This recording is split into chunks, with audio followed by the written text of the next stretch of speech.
السلام علیکم ورحمۃ اللہ وبرکاتہ۔ خواتین و حضرات، جیسا کہ آپ جانتے ہیں کہ ہمارا یہ پروگرام یکم شعبان سے شروع ہوا تھا، تو روزانہ یہ تقریباً 1 گھنٹے کا پروگرام ہوتا ہے، کم و بیش کبھی 50 منٹ کبھی 55 منٹ۔ ہم کوشش کرتے ہیں کہ گھنٹے سے پہلے ہی یہ مکمل ہو جائے۔ تو اس میں ہم نے اس کا طریقہ یہ کیا ہے کہ شروع سے قرآن مجید کے کچھ منتخب حصے جو ہیں ان کو ہم پڑھ رہے ہیں۔ تو اگر یہ یکم شعبان سے شروع ہوا ہے تو آج ہمارا یہ کوئی جو درس ہے اس کا نمبر کو 32 ہونا چاہیے۔ تو یہ شروع سے ہم قرآن کے منتخب حصوں پر بات کر رہے ہیں۔ تو کل سورہ بنی اسرائیل کا ایک حصہ تھا، تو آج سورہ کاف کا ایک حصہ ہے۔ تو اسی طرح یہ جو رمضان کے سارے دن ہیں، انشاءاللہ آخری دن تک ہم یہ سلسلے کو اسی طرح چلائیں گے۔ تو محترمہ باجی کوثر فردوس صاحبہ نے مجھے حکم دیا تھا کہ بھئی ہمارے لیے بھی اس پروگرام کو کریں، تو میں نے کہا کہ بھئی اسی کے ساتھ آپ اٹیچ ہو جائیں۔ اس میں ہم قرآن کے منتخب سے پڑھ رہے ہیں۔ روزانہ میں تقریباً 1 پارے کی تلاوت کر کے اس میں سے ایک حصہ منتخب کر لیتا ہوں اور وہ میں آپ کے سامنے رکھ دیتا ہوں۔ اللہ سے دعا ہے، ہم بڑی عاجزی سے سب لوگ اللہ سے دعا کرتے ہیں کہ اللہ تعالیٰ نے ہمیں یہ جو زندگی دی ہے، اس میں ہم زندگی کی حقیقت کو سمجھ سکیں، ایمان کی دولت سے مالا مال ہوں، ہدایت کا شعور حاصل کریں اور اسی ہدایت کے مطابق ہم زندگی گزاریں اور اسی ہدایت پر ہمیں موت آ جائے، تو یہی ہماری کامیابی ہے، دنیا میں بھی اور آخرت میں بھی۔ تو آج کا ہمارا پروگرام سورہ کاف کا ایک حصہ ہے۔ یہ نبی صلی اللہ علیہ وسلم نے جب لوگوں کو اللہ کی طرف بلانا شروع کیا، انہیں اس زندگی کی حقیقت سمجھانی شروع کی، پچھلے انبیاء کی طرح یہ ایک تسلسل کے ساتھ اللہ تعالیٰ انبیاء کے ذریعے اور اپنی کتابوں کے ذریعے، علم وحی کے ذریعے لوگوں پر اس زندگی کی حقیقت کھولتا ہے اور انہیں پھر حق کی طرف دعوت دیتا ہے۔ تو جب نبی صلی اللہ علیہ وسلم کو اللہ تعالیٰ نے یہ منصب دیا جو انسانوں میں سب سے عظیم منصب ہے، نبوت کا، رسالت کا، پیغمبری کا، تو انہوں نے مکہ کے لوگوں کو، جو ان کے مخاطب تھے، پہلے ان کو سمجھانا شروع کیا۔ تو ظاہر ہے یہ پہلے بھی اس طرح ہوتا رہا ہے، اور نبی آخر الزمان صلی اللہ علیہ وسلم کے ساتھ بھی یہی ہوا کہ لوگوں نے ان کا انکار بھی کیا، اقرار بھی کیا اور انکار بھی کیا، اور دشمن بھی بن گئے۔ دعوت کے سامنے انہوں نے رکاوٹیں بھی ڈالنی شروع کر دیں، چونکہ یہ انسان اللہ کی طرف سے ایک آزمائش پر ہے۔ یہ پورا زندگی کا جو نظام ہے، یہ اس کی جو اس کی فطرت ہے انسانی زندگی کی، وہ آزمائش ہے۔ ہر کوئی یہاں آزمایا جا رہا ہے۔ تو ان لوگوں نے نبی صلی اللہ علیہ وسلم کا انکار بھی کرنا شروع کر دیا، دشمنی بھی کرنی شروع کر دی۔ تو اس میں ایک بات یہ ہوتی تھی کہ وہ کچھ سوال نبی صلی اللہ علیہ وسلم سے کرتے تھے، اور نبی صلی اللہ علیہ وسلم کو جانچنے کے لیے کہ بھئی یہ اللہ کی طرف سے ایک خاص علم کا دعویٰ کرتے ہیں، تو بھلا اس سوال کا کیا جواب دیتے ہیں۔ تو اور بعض اوقات وہ جو مکہ کے لوگ تھے، مشرکین مکہ تھے، قریش تھے، وہ یہودیوں سے مل کر بھی کوئی سوال اس طرح کے نبی صلی اللہ علیہ وسلم سے کرتے تھے۔ تو یہ جو سورہ کاف ہے، یہ 3 سوالوں کے اس میں جواب دیے گئے ہیں۔ اور بھی بہت ساری باتیں ہیں، لمبی صورت ہے، لیکن 3 سوال جو ہیں وہ یہودیوں کے کہنے پر مشرکین مکہ نے نبی صلی اللہ علیہ وسلم سے کیے، اور ان کا جواب پھر اس صورت میں اللہ تعالیٰ نے دیا۔ ایک یہ سوال تھا کہ اصحاب کہف کون تھے، ان کی کیا کہانی ہے، کیا قصہ ہے۔ چونکہ یہ یہودیوں کو یہ ساری باتیں مطلب کچھ نہ کچھ معلوم تھیں، کچھ غلط کچھ صحیح. تو ایک سوال یہ نبی صلی اللہ علیہ وسلم سے کیا گیا کہ بھائی اصحاب کہف کون تھے. تو اس سورت کا نام بھی جو ہے وہ انہی سے منسوب ہے، سورہ کہف. تو اس میں اس کا بھی جواب دیا گیا. پھر نبی صلی اللہ علیہ وسلم سے سوال کیا گیا کہ موسیٰ علیہ السلام اور خضر علیہ السلام کی کیا کہانی ہے، کیا واقعہ ہے وہ. تو اس کا بھی جواب دیا گیا اس صورت میں. تو پھر ایک اور سوال کیا گیا کہ ذوالقرنین کون تھا. تو ذوالقرنین کا ظاہر ہے یہ جو سارا قصہ یا کہانی ہے یہ یہودیوں کی کتابوں میں تو موجود تھی یہ بات، لیکن مشرکین مکہ تو اس کو بالکل نہیں جانتے تھے. اور یہ سوال اس لیے کیے کہ بھائی نبی صلی اللہ علیہ وسلم دیکھتے ہیں کہ ان کا کیا جواب دیتے ہیں.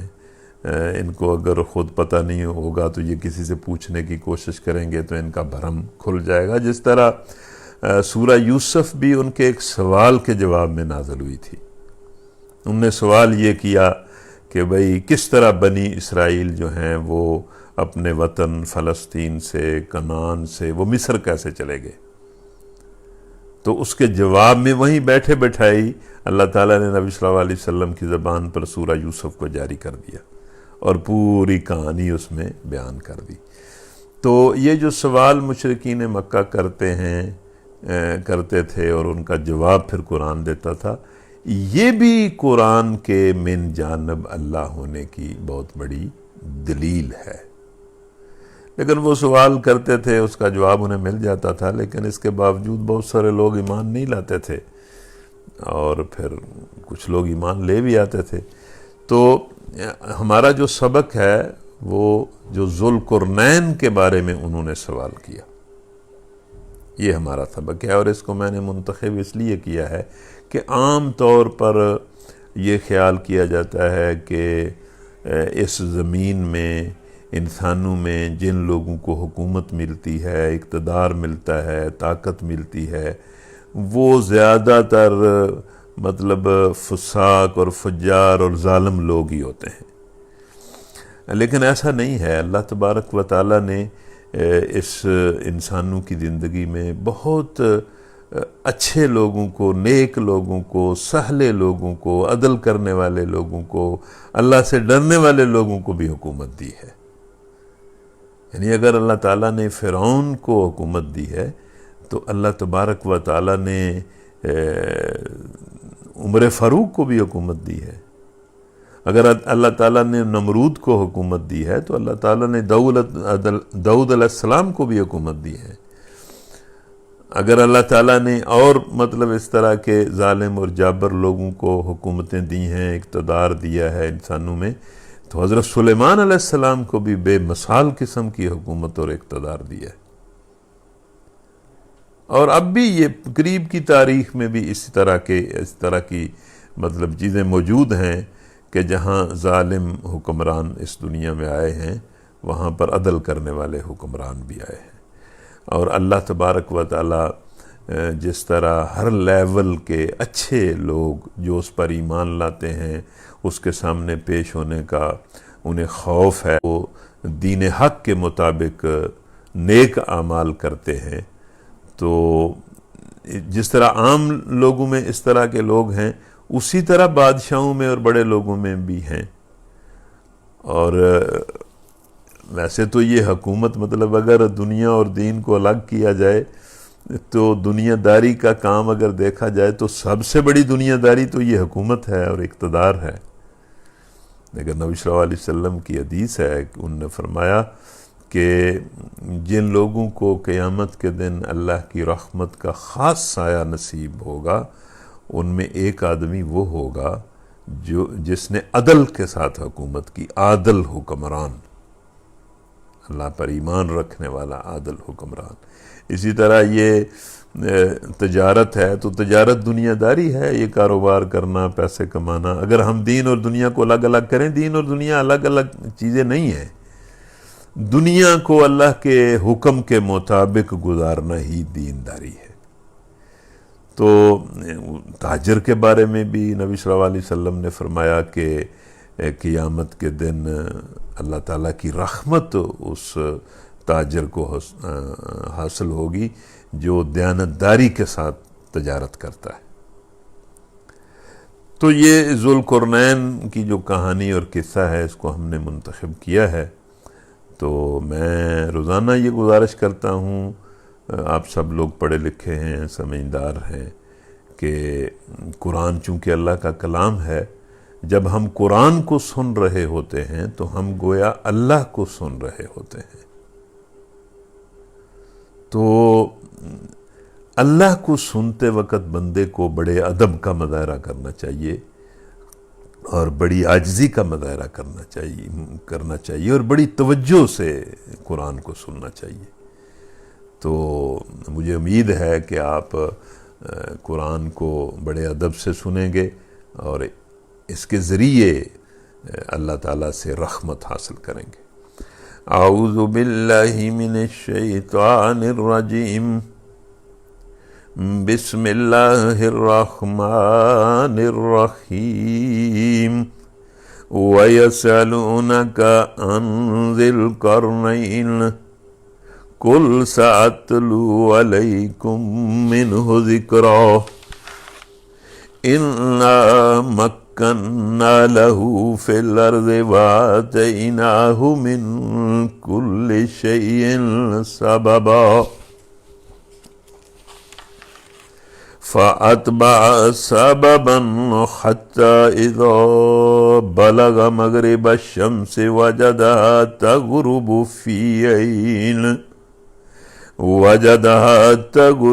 فِي عَيْنٍ حَمِئَةٍ وَوَجَدَ عِندَهَا قَوْمًا قُلْنَا يَا ذَا الْقَرْنَيْنِ إِمَّا أَن تُعَذِّبَ وَإِمَّا أَن تَتَّخِذَ فِيهِمْ حُسْنًا قَالَ أَمَّا مَنْ ظَلَمَ فَسَوْفَ نُعَذِّبُهُ ثُمَّ يُرَدُّ إِلَى رَبِّهِ فَيُعَذِّبُهُ عَذَابًا نُكْرًا وَأَمَّا مَنْ آمَنَ وَعَمِلَ صَالِحًا فَلَهُ جَزَاءً الْحُسْنَى وَسَنَقُولُ لَهُ مِنْ أَمْرِنَا يُسْرًا ثُمَّ أَتْبَعَ سَبَبًا حَتَّى إِذَا بَلَغَ مَطْلِعَ الشَّمْسِ وَجَدَهَا تَطْلُعُ عَلَى قَوْمٍ لَمْ نَجْعَل لَّهُم مِّن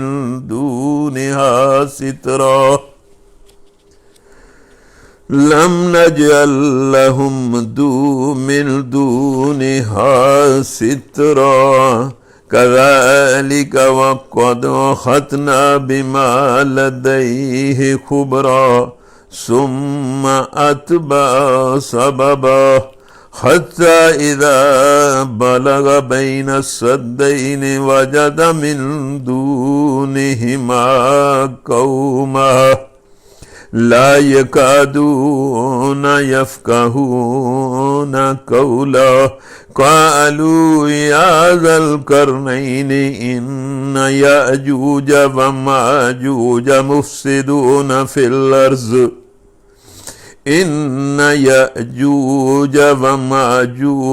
مُفْسِدُونَ فِي الْأَرْضِ فَهَلْ نَجْعَلُ لَكَ خَرْجًا عَلَىٰ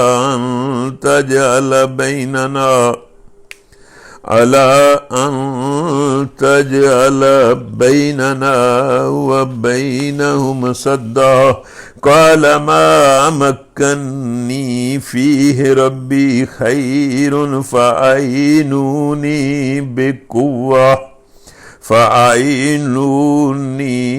بِقُوَّةٍ أَجْعَلْ بَيْنَكُمْ وَبَيْنَهُمْ رَدْمًا آتوني زبر الحديد حتى إذا ساوى بين الصدفين قال انفخوا حتى إذا جعله نارا قال آتوني أفرغ عليه قطرا فما استطاعوا أن يظهروا وما استطاعوا له نقبا قال هذا رحمة من ربي قال هذا رحمة من ربي قال هذا رحمة من ربي فإذا جاء وعد ربي جعله دكا وكان وعد ربي حقا وتركنا بعضهم يومئذ يموج في بعض ونفخ في الصور فجمعناهم جمعا وأردنا جهنم يومئذ للكافرين عرضا الذين كانت أعينهم في غطاء عن ذكري وكانوا لا يستطيعون سمعا صدق اللہ العظیم۔ خواتین و حضرات، یہ چونکہ ایک کہانی ہے اس لیے میں آپ سے پھر گزارش کروں گا کہ کہانی کو بڑی توجہ سے سننا چاہیے، درمیان میں کوئی کڑی رہ جائے تو پھر ساری بات جو ہے وہ ضائع ہو جاتی ہے۔ تو اے محمد صلی اللہ علیہ وسلم، یہ لوگ تم سے ذوالقرنین کے بارے میں پوچھتے ہیں، تو اللہ نے پہلے ان کا سوال بیان کیا کہ انہوں نے ذوالقرنین کے بارے میں پوچھا ہے، تو ان سے کہو کہ میں اس کا کچھ حال تمہیں سناتا ہوں، مطلب سارا نہیں، مطلب کوئی موٹی موٹی باتیں جو ہیں اللہ فرماتا ہے کہ میں تمہیں سناتا ہوں، یا اس کی جو زندگی یا اس کی جو ساری کہانی ہے اس کا خلاصہ میں تمہیں سناتا ہوں۔ یہ چونکہ خلاصہ ہے، آپ بھی اس کو خلاصے کے طور پر سنیں۔ اس میں بڑا ویسے سبق ہے، اس میں مطلب ایک ایسے بندے کا ذکر ہے جس نے اس دنیا میں بڑا کام کیا ہے اور کمال کر دکھایا ہے۔ اس لیے میں تو کبھی کبھی کہتا ہوں کہ یہ جو ذوالقرنین کا حصہ ہے یہ مسلمان نوجوانوں کو پڑھنا چاہیے اسے، اور اس کو پڑھ کر اپنے اندر کوئی مطلب عزم پیدا کرنا چاہیے کہ وہ بھی دنیا میں کوئی بڑا کام کرے۔ یہ زندگی مطلب ایک ہی مرتبہ ہے، یہ دوسری مرتبہ تو نہیں ملے گی، تو وہ بندہ واقعی خوش قسمت ہے جو اللہ پر ایمان لاتا ہے اور پھر اللہ کے لیے اللہ کی راہ میں کوئی بڑا کام کرتا ہے، جس بڑے کام کے نتیجے میں وہ خود بھی اللہ کو خوش کرتا ہے اور انسانوں کی بھی بڑی خدمت کرتا ہے، اور مطلب اس کی زندگی کا بھی کوئی مطلب فائدہ ہوتا ہے۔ اس طرح زندگی کو ضائع کر دینا، اس میں کوئی کام نہ کرنا، یہ تو کوئی بات نہیں ہے۔ کوئی مرد ہے یا عورت ہے تو اسے مطلب اس دنیا کی زندگی میں کچھ کرنا چاہیے، اللہ کی راہ میں اللہ کو پہچان کر اس پر ایمان لا کر اس کی راہ میں کچھ کرنا چاہیے۔ تو اے محمد، یہ لوگ تم سے ذوالقرنین کے بارے میں پوچھتے ہیں، ان سے کہو میں اس کا کچھ حال تمہیں بتاتا ہوں۔ اور پھر اللہ نے اس طرح شروع کیا کہ ہم نے اس کو زمین میں اقتدار عطا کر رکھا تھا۔ اچھا جی، ویسے ہر چیز ہی مطلب ٹھیک ہے، اسباب ہیں، بندے کی محنت ہے، کوشش ہے، یہ ساری چیزیں اپنی جگہ ہیں، لیکن جس کے پاس جو کچھ ہے وہ اللہ ہی کا عطا کیا ہوا ہے، اس کو آپ اچھی طرح سمجھ لیں۔ آزادیاں بھی ہیں، اختیارات بھی ہیں، آزمائش بھی ہے، مطلب سب کچھ ہے، لیکن فائنل اتھارٹی جو ہے عطا کرنے والی، دینے والی یا نہ دینے والی، وہ اللہ تعالیٰ ہی ہے۔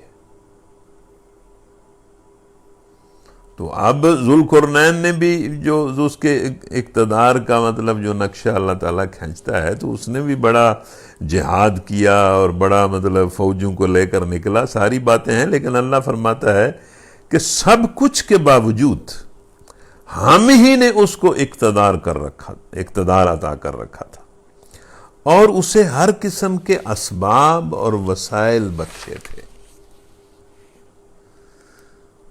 بادشاہ بھی تھا، اور مطلب بھوکا بادشاہ نہیں تھا، بہت سارے بادشاہ بھوکے بادشاہ ہوتے ہیں، اور بادشاہ ہونے کے باوجود ہر وقت ان کا جو ہے وہ کشکول ان کے ہاتھ میں ہوتا ہے، اور وہ دوسروں سے مانگتے پھرتے ہیں۔ لیکن ذوالقرنین کا جو نقشہ اللہ تعالیٰ نے یہاں کھینچا ہے کہ ہم نے اسے اقتدار بھی دیا تھا اور اس کے خزانے بھی بھرے تھے، اس کو ہر طرح کے اسباب اور وسائل بھی دیے تھے۔ تو یہ دیکھیں، اب بادشاہ جو ہوتے ہیں، ویسے تو جس طرح کا بھی کوئی بادشاہ ہو، وہ چین سے تو نہیں بیٹھتا، وہ تو اپنی بادشاہی کو پھر ساری دنیا میں پھیلاتا ہے۔ اگر کوئی ظالم بادشاہ ہے تو وہ ظلم کے جھنڈے کو اٹھا کر پوری دنیا میں ظلم کو نافذ کرنے کے لیے اٹھ کھڑا ہوتا ہے، اور اگر کوئی دنیا میں عدل کو اور امن کو قائم کرنے کے لیے اٹھ کھڑا ہوتا ہے۔ یہ تو انسانی تاریخ یہی ہے۔ بادشاہ چین سے تو نہیں بیٹھتے۔ آج بھی آپ دیکھیں، مطلب کسی کی خواہش آپ کے سامنے ہے، اس کی خواہش یہ ہے کہ پوری دنیا میں اس کا آرڈر چلے اور ساری دنیا اس کی مٹھی میں ہو، اور اس کے لیے پھر مطلب ہے کہ انسانوں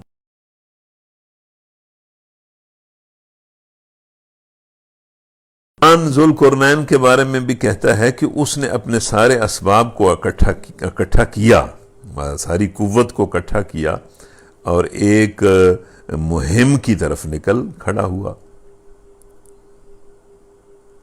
اور جس مہم کی طرف وہ نکلا، قرآن کہتا ہے کہ اس نے پہلے مغرب کی طرف ایک مہم کا سر و سامان کیا، حتیٰ کہ جب وہ غروب آفتاب کی حد تک پہنچ گیا تو اس نے سورج کو ایک کالے پانی میں ڈوبتے دیکھا۔ مطلب یہ اس کی فتوحات کا ایک نقشہ کھینچا گیا ہے کہ مغرب کی طرف وہ بڑھا، اور مغرب کی اس وقت کی موجود اور متمدن دنیا، ساری دنیا اس نے فتح کر لی۔ یعنی جہاں سورج غروب ہوتا تھا وہاں پہنچ گیا۔ اس کا مطلب یہ نہیں ہے، مطلب اس کا یہ ہے کہ مغرب کی طرف جو دنیا تھی اس وقت وہ اس نے ساری اپنے قابو میں کر لی۔ اور ایک کوئی جگہ ہے جہاں پر جو سمندر ہے وہ چشموں کی شکل اختیار کر گیا ہے، تو وہاں اللہ کہتا ہے کہ وہاں اس نے ایک کالے پانی میں سورج کو ڈوبتے ہوئے دیکھا۔ مطلب مغرب کی جو انتہا تھی وہاں وہ پہنچ گیا، اور وہاں اسے ایک قوم ملی۔ ہم نے اس سے کہا، اب یہ تقریباً اتفاق ہے اس پر علماء کا کہ ذوالقرنین کوئی اللہ کا نبی نہیں تھا، لیکن اس کے باوجود اللہ کہتا ہے کہ ہم نے اس سے کہا۔ تو پھر کس طرح کہا؟ مطلب اللہ تعالیٰ نبیوں سے ہم کلام ہوتا ہے وحی کے ذریعے، اللہ تعالیٰ ہر انسان سے ہم کلام ہوتا ہے، ہر انسان کے سامنے وہ زندگی کے مختلف مراحل پر یہ چیزیں رکھتا رہتا ہے۔ تو یہ مطلب ہم کہہ سکتے ہیں کہ ذوالقرنین کے ضمیر کے سامنے اللہ تعالیٰ نے یہ بات رکھی۔ ہم نے اس سے کہا کہ اے ذوالقرنین، تجھے یہ طاقت حاصل ہے کہ تو ان لوگوں کو تکلیف پہنچائے، اور یہ بھی طاقت حاصل ہے کہ ان کے ساتھ اچھا رویہ رکھے۔ ظاہر ہے اس نے مغرب کی دنیا کو فتح کیا، تو جو لوگ اس کے زیر تسلط تھے، اس کی حکومت میں تھے، وہ اس کی رعایا تھی، اور بادشاہ جو ہوتے ہیں وہ رعایا کے ساتھ جو چاہیں کریں، چاہے تو ان کے ساتھ زیادتیاں کریں، ظلم کریں، چاہے تو ان کے ساتھ عدل کریں، احسان کا معاملہ کریں۔ تو یہ حکمرانوں کے ضمیر کے سامنے ایک سوال تو ہوتا ہے، اسے آپ فطرت کی طرف سے سوال کہیں یا اللہ کی طرف سے سوال کہیں۔ تو ذوالقرنین کے سامنے بھی اس کے ضمیر نے یہ سوال رکھا۔ اللہ کہتا ہے کہ ہم نے اس سے کہا، تو اس نے اپنے ضمیر کے اور اللہ تعالیٰ کے سوال کا جواب دیا، بہت خوبصورت جواب دیا۔ اس نے کہا میری رعایا میں سے جو ظلم کرے گا، دوسرے پر زیادتی کرے گا، جرم کرے گا، کسی کی جان، مال اور عزت پر دستدرازی کرے گا، یہ ذوالقرنین نے کہا، جو ظلم کرے گا ہم اس کو سزا دیں گے، اس کو ایسے تو نہیں چھوڑیں گے۔ اور یہ تو انسانی زندگی کے اندر یہ ایک پوری ایک طے شدہ بات ہے کہ کوئی ایمان ہو یا نہ ہو، یہ جرم اور اس کی سزا یہ تو پوری دنیا میں انسانوں کے اندر موجود ہے۔ اب یہ جو کافر دنیا ہے اس میں بھی جرم و سزا کا پورا تصور موجود ہے، عدالت کا پورا تصور موجود ہے، جزا و سزا کا پورا تصور موجود ہے، اور اس کا ایک نظام موجود ہے۔ تو ذوالقرنین نے کہا کہ بھئی جو لوگ ظلم کریں گے، جرم کریں گے، ہم ان کو سزا دیں گے۔ اور ساتھ ہی اس نے ایک اور بات کہی کہ اے اللہ تعالیٰ، اگر وہ بغیر توبہ کے تیرے پاس چلا گیا، وہ جو مجرم اور ظالم ہے جس کو ہم سزا دیں گے، نہیں چھوڑیں گے، تو اس کو اور سزا دے گا۔ الفاظ ہیں فَيُعَذِّبُهُ عَذَابًا نُكْرًا، پھر جب وہ اپنے رب کی طرف پلٹایا جائے گا تو اس کا رب اسے اور زیادہ سخت سزا دے گا۔ اب یہ دیکھیں اس سے کیا بات ہمیں سمجھ آ رہی ہے؟ اس سے ہمیں یہ بات سمجھ آ رہی ہے کہ اللہ پر ایمان نہ لانے والے لوگ اور گناہ کی زندگی، فسق و فجور کی زندگی گزارنے والے لوگوں کی نہ یہ دنیا ہے نہ وہ دنیا ہے۔ مختلف طریقوں سے یہاں بھی وہ سزائیں پاتے ہیں اور وہاں بھی وہ سزا پائیں گے۔ اور جو ان میں سے ایمان لائے گا، ذوالقرنین نے کہا کہ میری رعایا میں سے جو لوگ ایمان لائیں گے اور نیک عمل کریں گے، ان کی جزا تو الحسنہ ہے۔ ان کی اصل جزا، ان کا بدلہ میں نہیں دے سکتا، ان کی اصل جزا تو الحسنہ ہے۔ الحسنہ جنت کا ایک نام ہے، اور دیکھیں ایمان اور نیکی کی اصل جزا جنت ہی ہے۔ اس جنت کو، اس آخرت کو بھی ضرور آپ سمجھنے کی کوشش کریں، ضرور اس پر ایمان لائیں۔ تو ذوالقرنین اللہ کا بندہ تھا، اللہ پر ایمان رکھتا تھا، آخرت پر ایمان رکھتا تھا۔ اس نے کہا کہ جو میری رعایا میں سے ایمان لائیں گے، نیک عمل کریں گے، ان کا بدلہ میرے پاس تو نہیں ہے، ان کا بدلہ تو الحسنہ ہے، جنت ہے، اور اے اللہ وہ تو ہی عطا کرے گا، لیکن میں کیا کروں گا؟ بہت خوبصورت بات کی، وَسَنَقُولُ لَهُ مِنْ أَمْرِنَا يُسْرًا، میں انہیں آسان حکم دوں گا۔ میں اپنی رعایا کے لیے، پرامن رعایا کے لیے، مطلب ایسے احکام جاری کروں گا، ایسے فرمان جاری کروں گا، ایسے قوانین بناؤں گا، ایسے ضابطے بناؤں گا جو ان کی زندگی میں آسانیاں پیدا کریں۔ یہ جو لفظ ہے نا، یہ حکمرانوں کو اس طرف متوجہ کرتے ہیں کہ حکمران جو ہیں اپنی حکومت کو چلانے کے لیے جو نت نئی قانون سازیاں کرتے ہیں زندگی کے مختلف شعبوں کے لیے، اس قانون سازی کو اس اصول کی بنیاد پر کرنا چاہیے کہ پبلک کے لیے آسانی ہو۔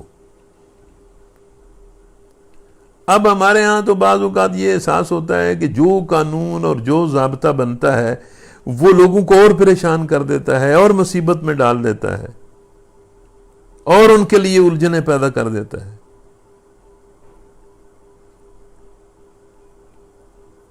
تو اللہ تبارک و تعالیٰ یہ پسند کرتا ہے کہ لوگوں کے لیے آسانی پیدا کی جائے. وہ خود بھی آسانیاں پیدا کرتا ہے اور بااختیار لوگوں سے بھی یہ پسند کرتا ہے کہ لوگوں کے لیے آسانیاں پیدا کرے. اور یہ اسلامی نظام حکومت کا تو باقاعدہ مطلب یہ ایک اصول ہے کہ لوگوں کے لیے آسانیاں پیدا کرو، آزادیاں پیدا کرو اور آسانیاں پیدا کرو. تو اب ہمارے ہاں تو بہت زیادہ باریکی کے ساتھ قانون سازیاں ہوتی ہیں، معیشت کے میدان میں، تعلیم کے میدان میں، بلدیات کے میدان میں، پتہ نہیں کس کس میدان میں قانون سازیاں ہوتی ہیں، اور وہ بالکل مطلب لوگ سخت ان سے مطلب الٹا مصیبت میں پڑ جاتے ہیں. اور جب مصیبت میں پڑتے ہیں تو پھر بھی یہ اس وجہ سے بھی لوگ جو ہیں وہ قانون کو توڑتے ہیں اور قانون کا احترام جو ہے وہ ختم ہوتا ہے. جب قانون مشکل ہوتا ہے، اس پر عمل کرنا مشکل ہو جاتا ہے، اس قانون کے اندر خود بڑے حرج ہوتے ہیں، تو پھر مطلب قانون شکنی جو ہے وہ ہوتی ہے. تو ذوالقرنین نے کہا کہ بھائی ہم تو مجرم آدمی کو نہیں چھوڑیں گے، اس کو تو پکڑیں گے، مطلب اس طرح تو حکومت نہیں چلتی، اس کو آزاد نہیں رہنے دیں گے. لیکن جو لوگ نیک اور صالح ہیں وہ تو مطلب ان کی اصل جزا تو یا اللہ تیرے پاس ہے، جنت کی شکل میں تو جزا دے گا، تو نے یہ عارضی زندگی بنائی ہے فنا ہو جانے والی، جو 50 60 70 سال کے بعد میکسیمم ختم ہو جاتی ہے، تو ان کا بدلہ تو انہیں جنت کی شکل میں دے گا. اصل تو بدلہ وہی ہے. یہ تو آزمائش کی جگہ ہے، عدالت کی جگہ تو بعد میں ہے، اور وہاں تو ان کو اچھا جزا دے گا. لیکن میں یہ کروں گا کہ اس دنیا میں اس پرامن پبلک کے لیے آسانیاں پیدا کروں گا اپنی حکومت کے ذریعے. مطلب وَسَنَقُولُ لَهُ مِنْ أَمْرِنَا يُسْرًا، ہم ان کو نرم احکام دیں گے. اس کے بعد پھر قرآن کہتا ہے کہ پھر اس ذوالقرنین نے ایک دوسری مہم شروع کر دی، دوسری طرف چل نکلا. وہ اپنی طاقت اور اقتدار سے اللہ کے نور کو پھیلا رہا تھا اور دنیا میں ظلم کو ختم کر کے عدل قائم کر رہا تھا. تو اس میں حرج کی کون سی بات ہے؟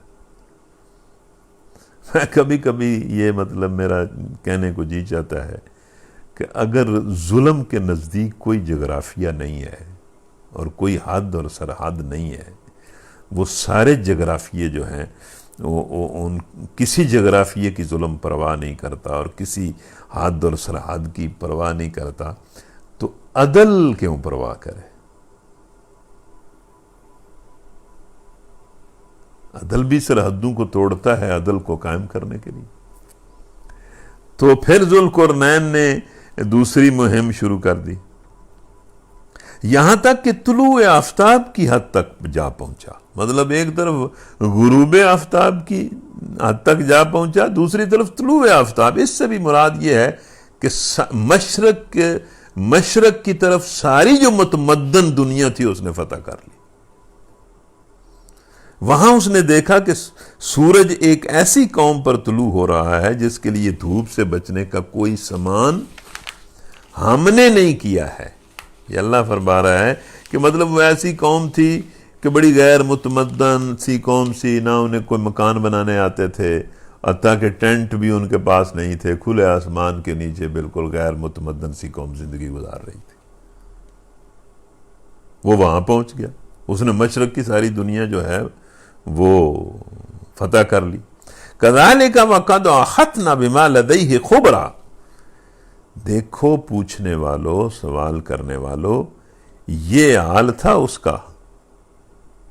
مطلب ذوالقرنین جو ہے وہ اس طرح کا بندہ تھا. اور اس کے علاوہ جو ہم تمہیں بتا رہے ہیں، اور ذوالقرنین کے پاس جو کچھ تھا اسے ہم جانتے تھے. مطلب یہ کہ ذوالقرنین کو ہم نے بہت نوازا ہوا تھا. یہ تو ہم خلاصہ صاحب کو بتا رہے ہیں. اس کے بعد اللہ کہتا ہے ثم اتبع سببا، اس نے ایک اور مہم شروع کر دی. اسی لیے میں کہتا ہوں نا کہ نوجوان دیکھیں کہ دنیا میں لوگ کس کس طرح کے کام کرتے ہیں. اسلامی تاریخ، خود ہماری جو اسلامی تاریخ ہے، اس میں بھی لوگوں نے کیسے کیسے کام کیے. اور نبی صلی اللہ علیہ وسلم کی سے پہلے کی تاریخ کا یہ تو واقعہ ہے، بہت پہلے کا. یہ تو کوئی 500 سال قبل مسیح کا کوئی شاید واقعہ ہے. تو اس نے ایک اور مہم شروع کر دی.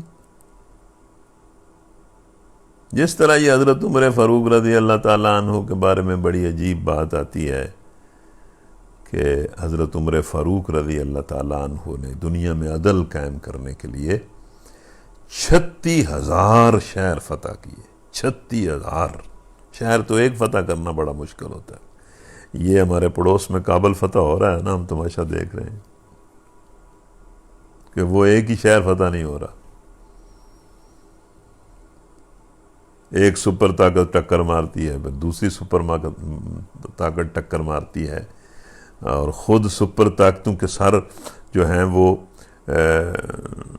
مطلب ہے کہ سر زخمی ہو جاتے ہیں، چہرے زخمی ہو جاتے ہیں اور واپس جانا پڑتا ہے. تو 36,000 شہر فتح کیے عمر فاروق رضی اللہ تعالیٰ عنہ نے. اور پھر لوگوں نے یہ بھی لکھا ہے کہ جس کو فتح کیا اس کے اندر کوئی بغاوت نہیں ہوئی.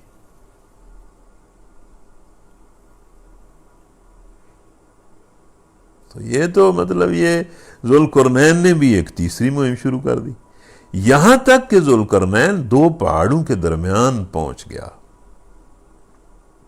تو اسے ان کے پاس ایک ایسی قوم ملی جو مشکل ہی سے کوئی بات سمجھتی تھی. یہ بالکل تینوں، جو پہلی مہم، دوسری مہم اور اب یہ تیسری مہم، قرآن جو الفاظ بول رہا ہے وہ یہ احساس دلانے کے لیے بول رہا ہے کہ اس نے مطلب سارا مغرب فتح کر لیا، سارا مشرق فتح کر لیا، اور تیسری طرف وہ بڑھا تو اس نے مطلب اس جانب جتنی متمدن دنیا تھی وہ بھی فتح کر لی.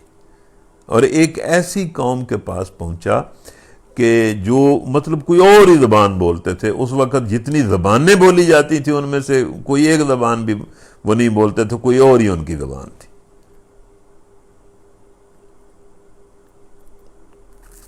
تو مطلب نہ ذوالقرنین کو ان کی سمجھ آتی تھی اور نہ مطلب کسی کو، وہ اور ہی زبان بولتے تھے. نہ انگلش میڈیم تھے، نہ پنجابی میڈیم تھے، نہ اردو میڈیم تھے، ان کا میڈیم کوئی اور ہی تھا.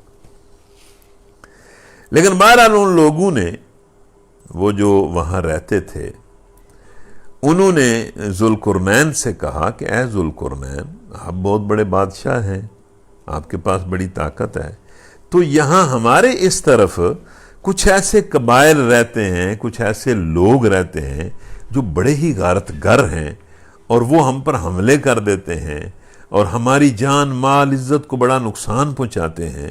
تو ان کے اور ہمارے درمیان کوئی رکاوٹ اس طرح کی بنا کہ ہم ان سے محفوظ ہو جائیں. ان کو یہاں یاجوج اور ماجوج کہا گیا ہے،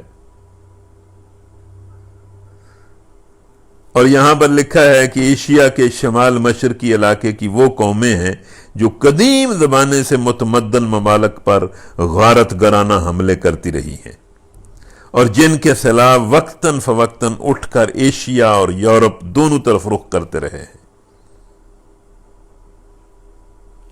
اور ان قبائل کے بارے میں کہا جاتا ہے کہ یہی تاتاری ہیں، یہی منگول ہیں، اور یہی ستھین ہیں، اور یہی مطلب ہن ہیں. اس طرح کے نام ہیں ان قبائل کے. تو انہوں نے کہا کہ یہ اس طرف ہمارے اس طرف رہتے ہیں، ہم یہاں زندگی گزار رہے ہیں، یہ ہم پر حملے کر دیتے ہیں، ہمیں بہت نقصان پہنچاتے ہیں، عجیب قسم کے لوگ ہیں. تو بہت بڑا بادشاہ ہے، تو ہمارے اور ان کے درمیان کوئی رکاوٹ کھڑی کر دے. تو انہوں نے یہ پیشکش کی، تو کیا ہم تجھے کوئی ٹیکس اس کام کے لیے دیں؟ نے کہا کہ ہم ٹیکس دیتے ہیں، تو ہمارے اور ان کے درمیان کوئی رکاوٹ، کوئی بند بنا دے. تو دیکھیں ذوالقرنین نے کیا کہا. اس نے کہا جو کچھ میرے رب نے مجھے دے رکھا ہے وہ بہت ہے. اب کوئی بادشاہ آپ نے اس دنیا میں دیکھا ہے، اس دنیا میں جس دنیا میں ہم رہ رہے ہیں، کہ قوم کہتی ہو کہ ٹیکس ہم تمہیں دیتے ہیں اور وہ کہے کہ میں ٹیکس نہیں لیتا. یا کوئی اس طرح کا کوئی ملک ہے کہ لوگ کہتے ہوں کہ ہم تمہیں ٹیکس دیتے ہیں, تو کو بڑا زبردست قسم کا اچھا بادشاہ ہے, ٹیکس لے لے, اور بادشاہ آگے سے کہے میں ٹیکس نہیں لیتا.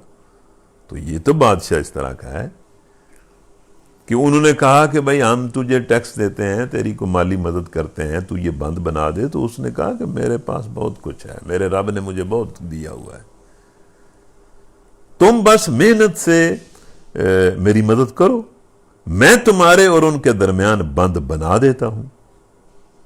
مطلب یہ میرا فرض ہے, تم میری رعایا ہو, تو رعایا کو ڈاکوؤں سے اور چوروں سے اور ظالموں سے بچانا تو میری ذمہ داری ہے. میں تم سے کوئی ٹیکس نہیں لیتا, میں بند بناتا ہوں, آپ ہاتھ سے مزدوری سے میرے اس کام میں میری مدد کریں. پھر اس نے کمال ہے, یہ تو تفسیروں میں لکھا ہوا ہے کہ پتہ نہیں 50 میل لمبی اور 30 فٹ اونچی اور 2.5-3 فٹ چوڑی لوہے کی دیوار. کس طرح لوہا پگھلایا گیا, کس طرح اس کی چادریں بنائی گئیں, کس طرح اس کو جوڑا گیا, کس طرح اس کو فٹ کیا گیا. ہم کہتے ہیں جی یہ زمانہ بڑا ٹیکنالوجی کا ہے اور یہ انسان نے حاصل کر لیا, یہ حاصل کر لیا, یہ حاصل کر لیا. جس طرح کی دیوار ذوالقرنین نے بنائی تھی, ساری ٹیکنالوجی کے باوجود شاید آج کا انسان اس طرح کی دیوار نہ بنا سکے.